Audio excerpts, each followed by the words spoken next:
Maybe it worked. Dude. No, not quite. Not quite. I wonder if I can melt it in there.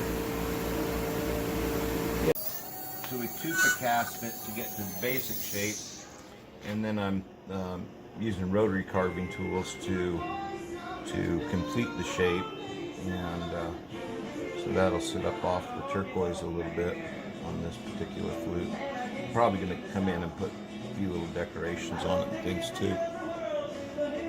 So.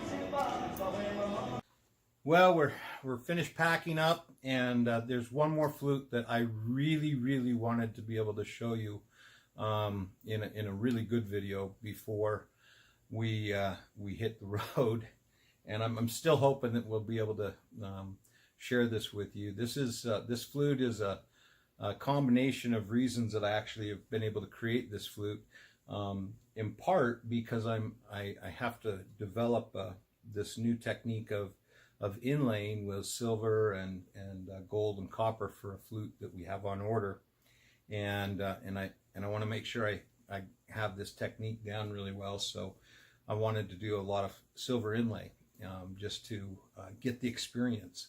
And this is the flute that we came up with, or that I came up with for it. Pull on the cord there. It's got silver inlay down here at the end. You can see there's little dots inside the turquoise. Abalone, there's silver rings, direction lines around the holes. And it's got a little heart line in it, inlaid in silver. And then this totem, I'm so digging this totem. This totem, I've been wanting to tufa cast. I don't know if y'all are familiar with tufa casting or not, but it's a stone, it's a volcanic stone that's relatively soft, and so you can carve it with, like, just a piece of metal, or not even a piece of metal. You could probably use a ballpoint pen to carve in this stuff. It's very relatively soft, and so you carve into this tufa stone, and put two pieces of it together, and you make a casting hole for it and everything, and then you melt the silver and pour it in. And this is the first tufa casting that we've done, and I am just digging him. This is it's the little, our Kokopelli, and his flute comes up off the turquoise there. That was all.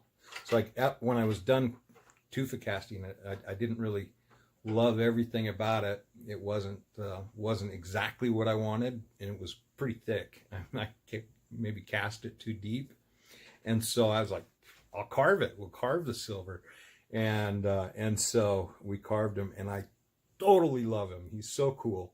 And then up at the tip, we've got the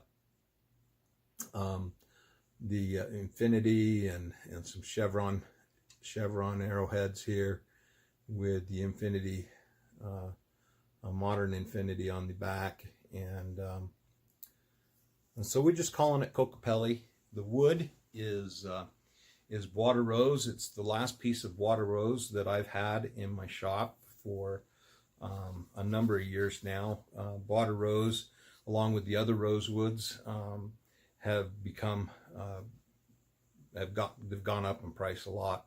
This wood and Brazilian rosewood are of the same ilk in terms of cost-wise. The cost of water rose and Brazilian rosewood is like $500 a board foot, or some crazy number like that. It's just wild, but acoustically it makes a great flute, just like Brazilian rosewood. And this one is just so beautiful, just a beautiful gem.